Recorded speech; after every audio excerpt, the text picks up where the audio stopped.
नमस्कार दर्शक बंधु आज भक्ति पुराण आउ एक नुआ वीडियो को आपण को स्वागत करुच्ची। प्रिय दर्शक बंधु आज आम प्राणी माने क्यों कर्म कले क्यों जन्म नियंती ताहा आलोचना करिबा।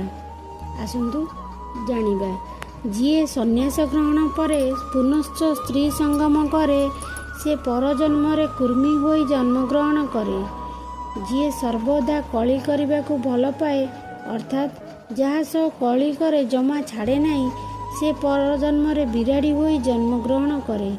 जी बिना कारण रे सबुबले राउ राउ हुए पागल परी व्यवहार करे से पर जन्म रे काऊ होई जन्म ग्रहण करे।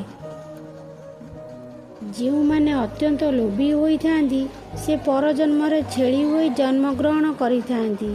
जो माने परधन हरण करती से माने कंकड़ा होई जन्म ग्रहण करती।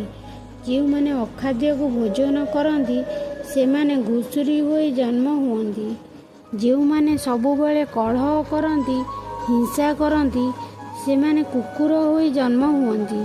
जो माने जिदखोर ओ माली मकदमा करने को भल पाती से माने मृत्यु पर मेढा होई जन्म ग्रहण करती।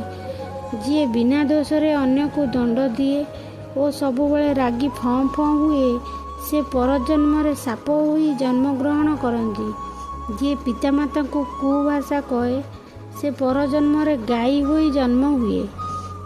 जी पर नारी पर स्त्री सहित संगम करे से 7 जन्म जाए नरक भोग करे। दर्शक बंधु आपन को जदि यही वीडियो भल लगी थाए तेबे यही चैनल को सब्सक्राइब और ये वीडियो को लाइक करंतु। नमस्कार।